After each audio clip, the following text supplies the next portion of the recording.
So I look forward to our discussion again on Moses and Jonah tonight.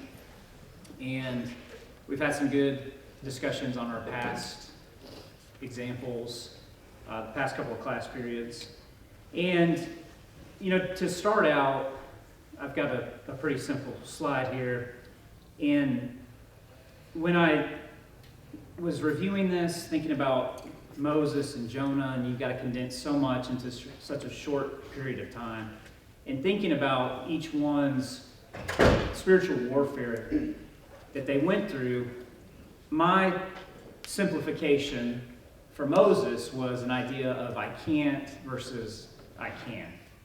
And again, that might be way oversimplifying his life story. There's so much, and we're not going to be able to get to all of it. But I think about, and we're going to get to these, about the numerous times where he said, I cannot do what you've asked me to do to God. And then we see him playing out and becoming more courageous and confident and taking on the things that God asked him to do and leading his people. And then Jonah, which hopefully we're going to get to be able to talk about him some, is God's will versus my will. Again, that might be an oversimplification, but trying to give general guidance into the two people we're going to be talking about tonight, and looking at some scripture from each one of them.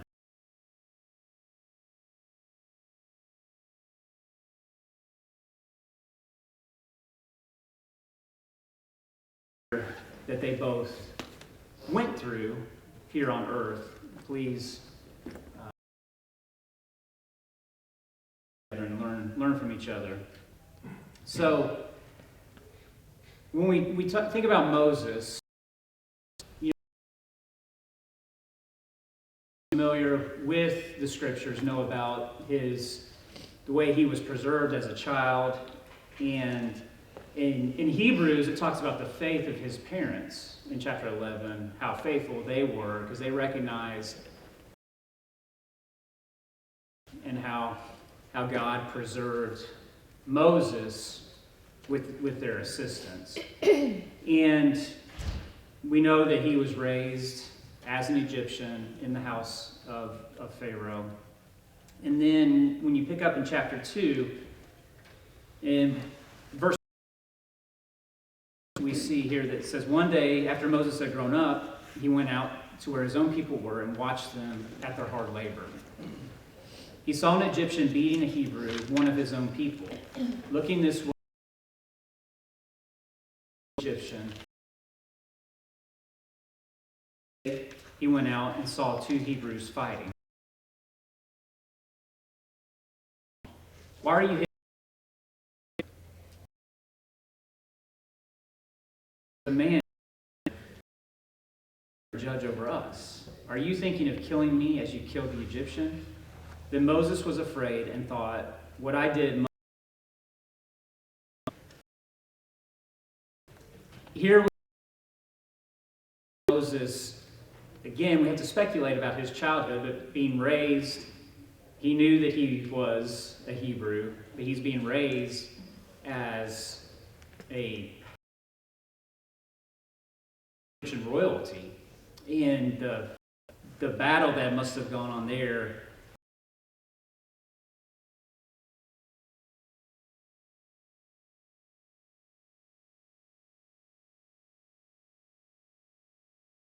leads him to killing an Egyptian and trying.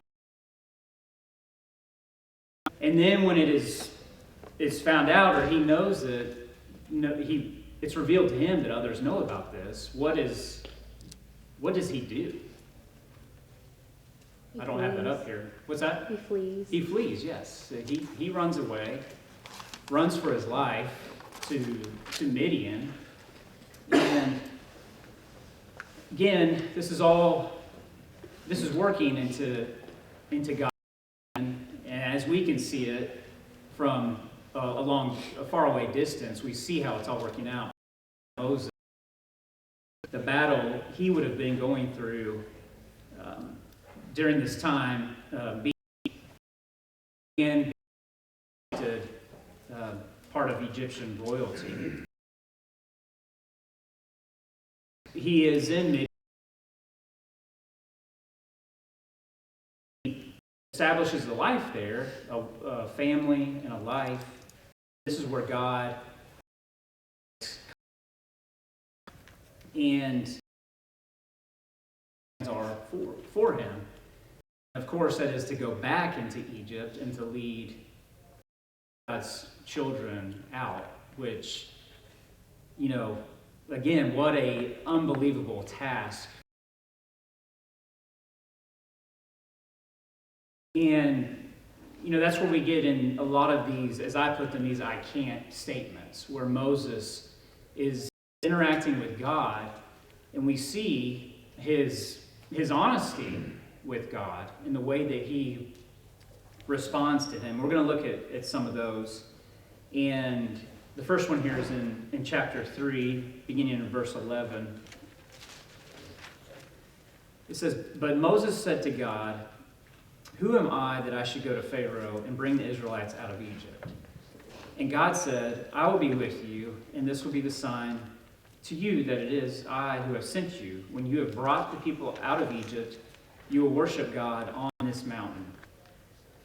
So I think this is a pretty fair question that Moses asked, thinking of the situation he is in, that he has fled from Egypt, and now God is saying, "You've got to go back and tell Pharaoh to let my people go." And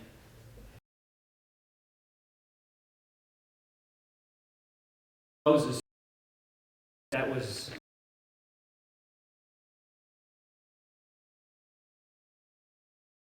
with him.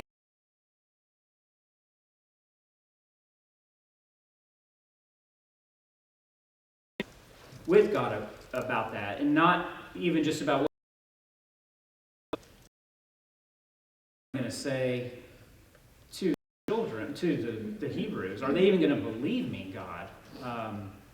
And that's what this, as it continues here in chapter 3, is what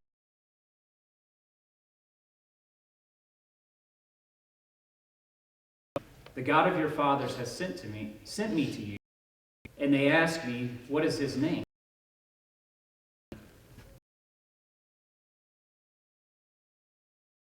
The Israelites, "I am." And Moses continues the conversation. "What if they do not believe me or listen to me and say, 'The Lord did not appear to you'?" Again, back and forth, and this Moses is feeling, it's very obvious, and having this honest conversation with God. The next things that he says that he can't do. What I'm not good at. Everyone knows that I'm not the talker.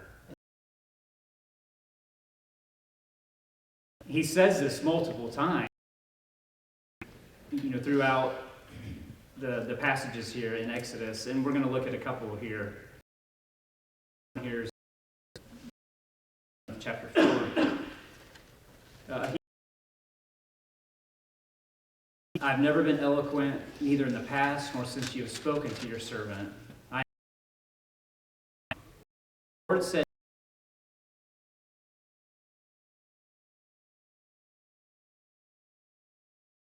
who gives them sight or makes them blind? Is it not I, the Lord?" This back and forth continues. Moses said, "Pardon your servant, Lord. Please send someone else." Then the Lord's anger burned against Moses, and he said, "What about your brother Aaron, the Levite? I know he can speak well." So, it's fascinating to see this interaction between between God and Moses, because Moses is not, he's not giving up. he's continuing to plead his case to God. And it gets to the point where, what does it say that, what does God feel? Anger, yeah. Which is fascinating, and it's a scary thing too. But you think about, again, in the context we're talking about, this spiritual warfare. Moses is himself, he's pulling himself on, away, trying to think of reasons. Yes, Jerome. Randy, this reminds me so much of a conversation with a teenager, Yeah. a young teen who has already decided that they don't want to do something, and now they're just covering all the angles, right? Yeah. So every question that you can imagine to be asked, they're going to ask. And it doesn't matter how well you've answered the question. The bottom line is,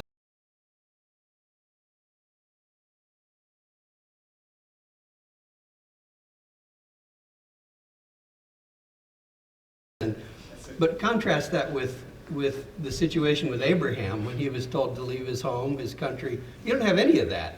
He just seems to get up and go, and that was the difference, primary difference, I think, between Abraham and so many of these Bible characters like Gideon and the others who just want proof every step of the way.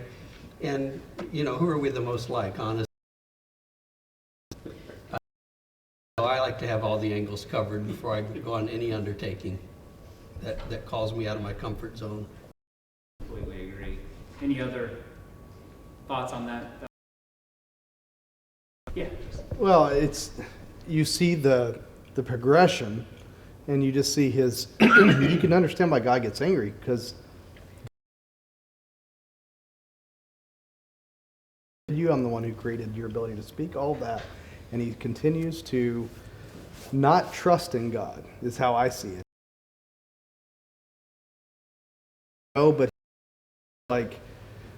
he's trying to put too much of it on himself.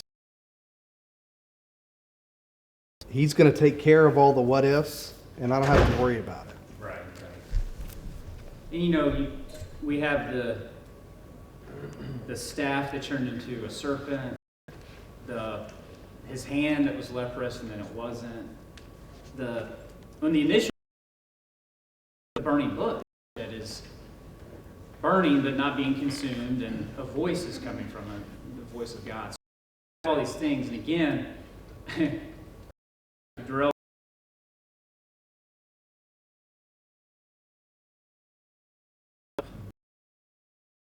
and somebody's asking us to do something, and it might be something small or it might be something monumental. And in the back of our minds, we're like, okay, no, and I'm going to think of the excuses and cover these angles to make sure I don't have to do that. We're going to look at the story of Jonah, so this is kind of a shadow. It doesn't explicitly say it in the text, but I think the bottom line reason and what he's not saying to God is that I'm afraid. He's saying everything but that he's afraid, and he's standing in the presence of God, and he's afraid of the thing that God is telling him to do. He's afraid of something that's not God, instead of having fear of not doing God's will, which is what we'll see later, which is a good lesson for us, is that as daunting or as harrowing as something might seem, if God is calling us to do it, we should be more afraid of the consequences of not doing his will than anything that can occur while undertaking it. Right along with what Kyle just said, you mentioned earlier that at one point Moses had to run from the Egyptian after he had killed the guy. And since we're talking about walking in the Spirit, if you are walking in the Spirit and if you're at a place where God wants you to be, it seems hard for us to believe that you could be running for your life. But that has to be on the table because there's a lot of people in the Bible that had to run for their lives when they were doing God's will, including Jesus at one point hid in the temple, I believe.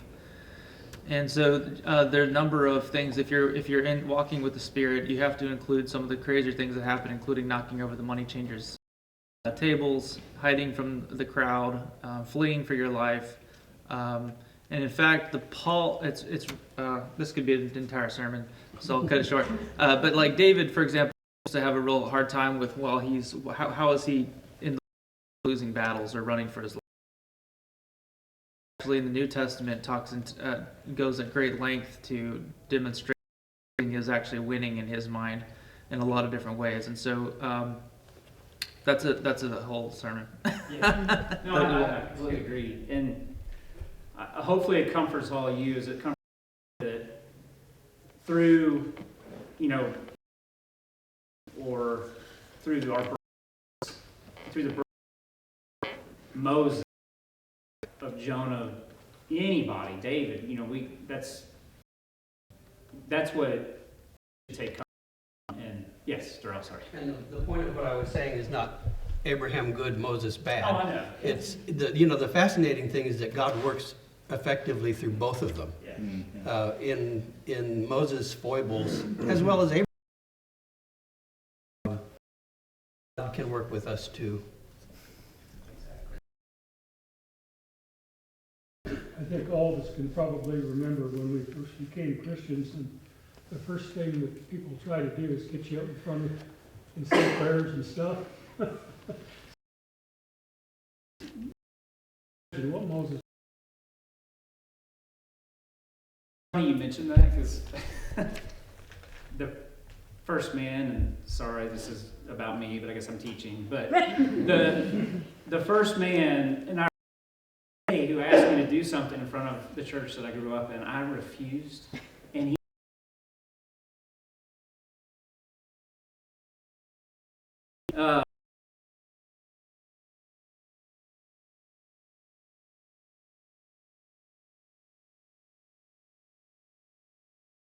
same thing that, such a small, minuscule thing, but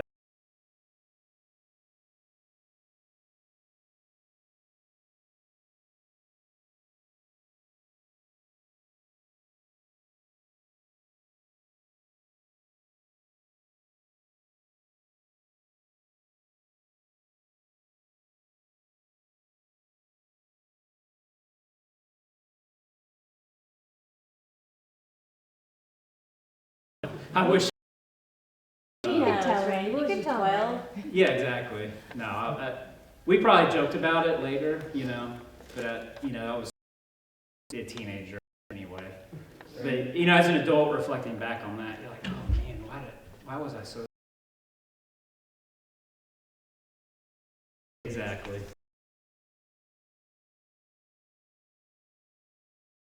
Great. Yes. Raw. I'm thinking about Moses.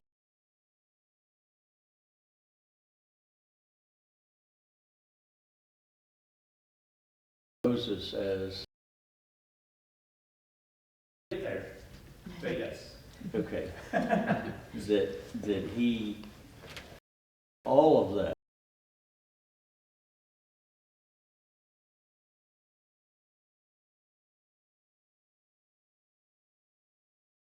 that's an intriguing I know. And that. comment about Moses finally.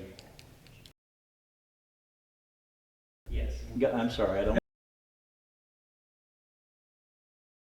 Passages. I just want to read a couple more here about him building up to that. This is in chapter 6 of Exodus. Moses, speaking to the Lord, says, "Since I speak, Pharaoh, listen to me." Like God.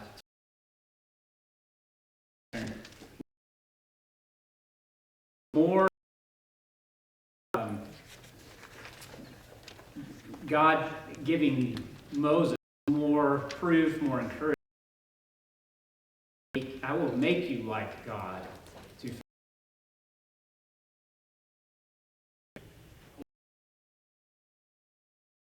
God trying to encourage him, push him to do what he wants him to do for his people. And again, development, and we're going to get to Hebrews 11 and the writer of Hebrews, his description of Moses and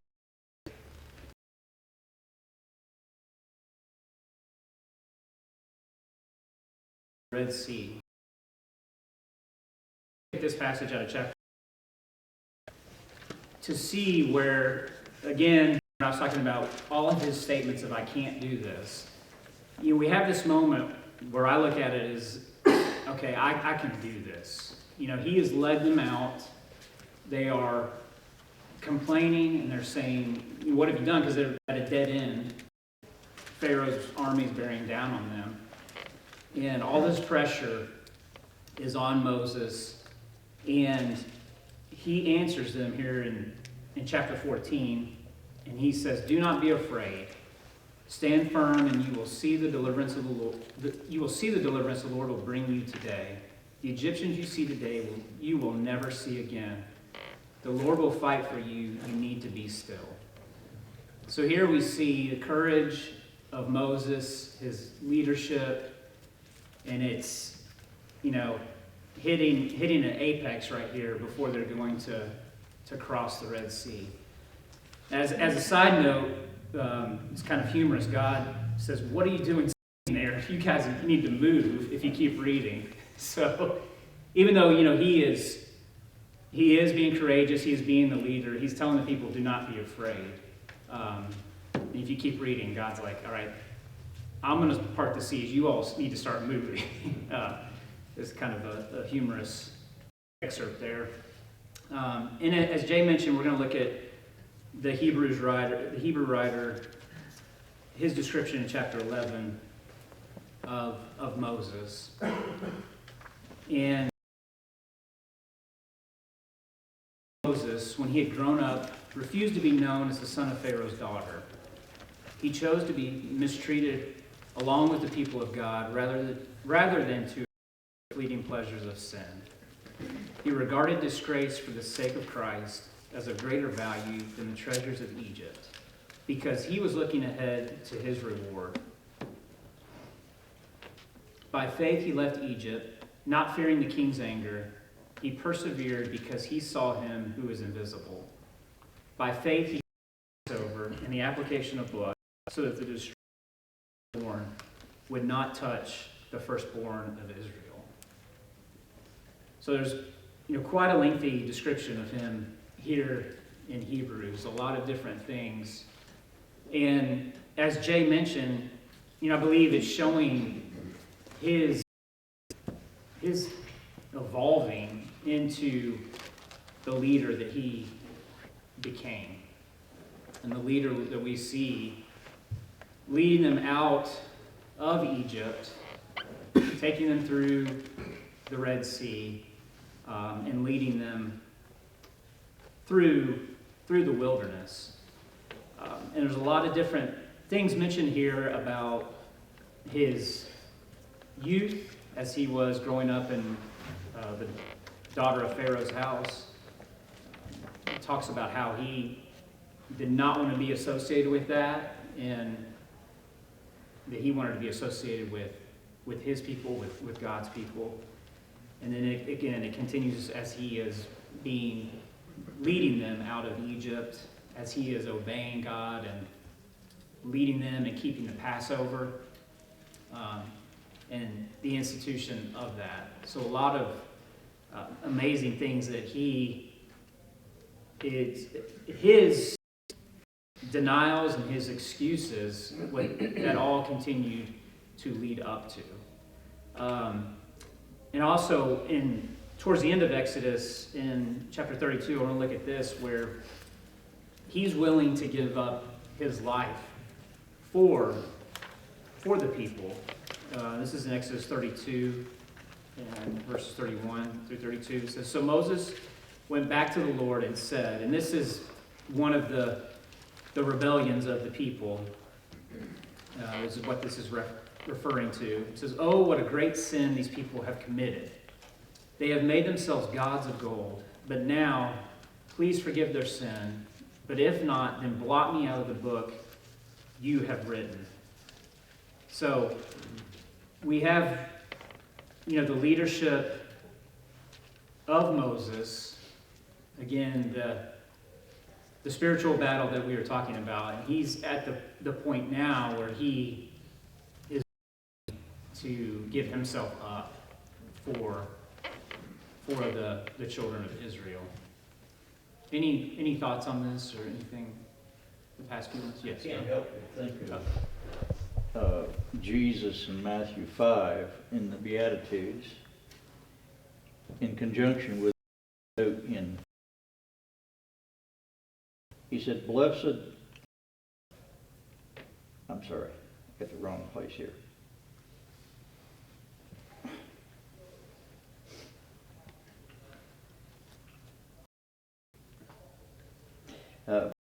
I'm sorry. Blessed are the pure in heart, for they shall see God. That's always been an intriguing statement to me. But take it in light of what the writer says about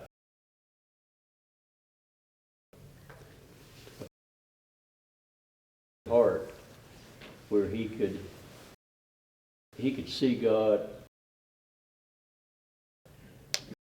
I'm just not going to, my life, he trusted the Lord that much. It's kind of intriguing to me. And that Paul said that we see the unseen by faith. Well, just what a great example of leadership. Moses himself was not even involved directly in this insurrection, and yet he comes down from the mountain and he says, put it on me. Yep. Leadership like that is rare. To me, I guess when I think of Moses and spiritual warfare, I mean, what we see, and I know we, for the sake of time, move through quickly, but chapters 7 through 12, where you see like, prepping and grooming Moses and Aaron to go fight a very real spiritual war against Egypt. And just, we glance over that, I think a lot of times when we read the account of the plagues, but the spiritual power turning staff into serpents of the Nile and lies and flies, and we see very real spiritual forces of evil replicate toe-to-toe with those powers.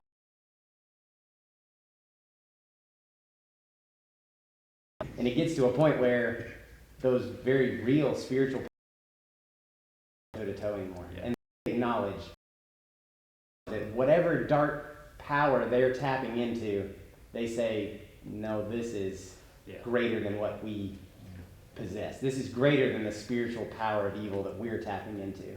Yeah. And you see that as he fights that battle for plagues.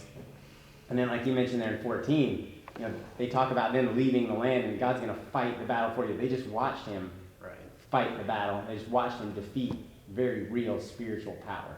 No, but just that stands out to me the most in the life of Moses as a war for spiritual beings. Yeah, I agree, and that I think is part of his evolution, that he would have seen that and grown and being strengthened obviously by that, and knew that when God had told him, you will plunder them.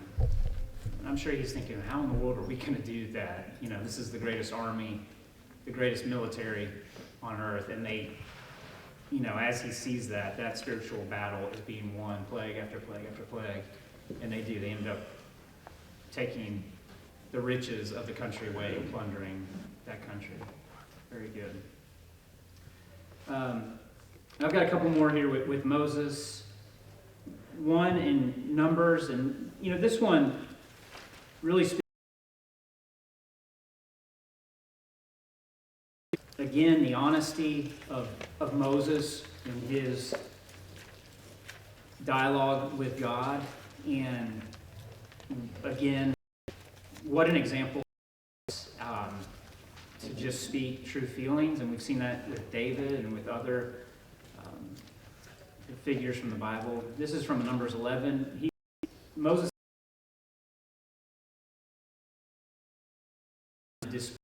that you put the of all these people on me.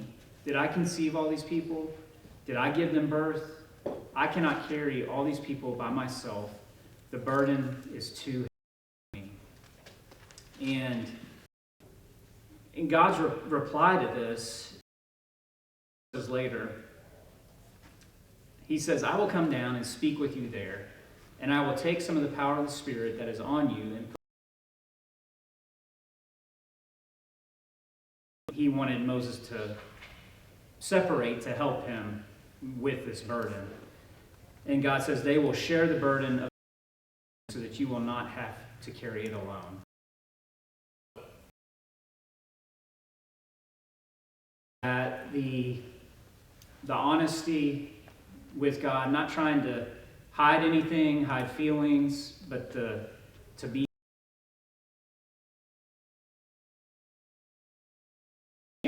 I recognize the help that you need, and here is the help.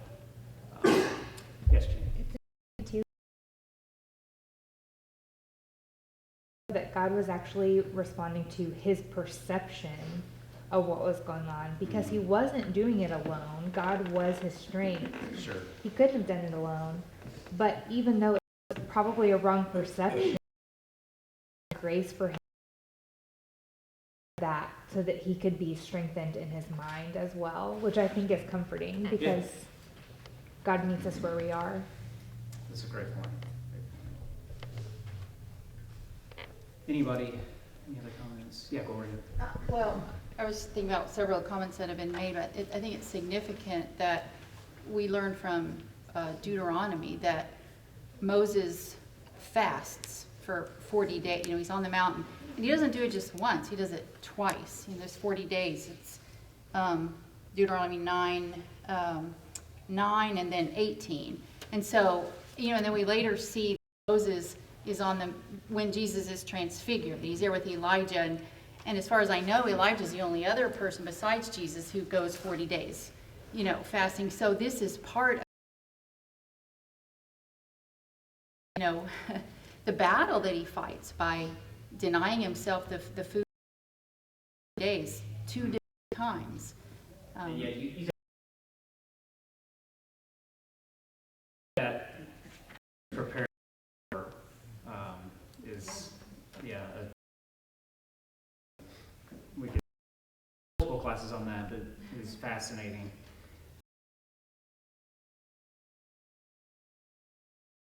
All three of them for. Try to get to Jonah real quick. We're going to wrap up Moses, and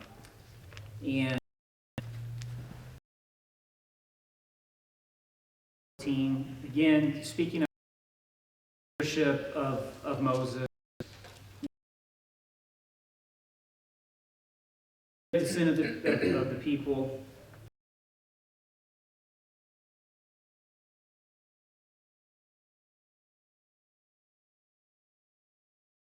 What a gracious God that God is, and continues to ask for that. And I will finish on a down note, but this as when he disobeyed God in Numbers 20, it says that he and Aaron gathered the assembly in front of the rock, and Moses said to them, "Listen, you rebels, must we bring you water out of this rock?" And struck the rock twice with his staff. Water came out, and the community and their livestock drank. So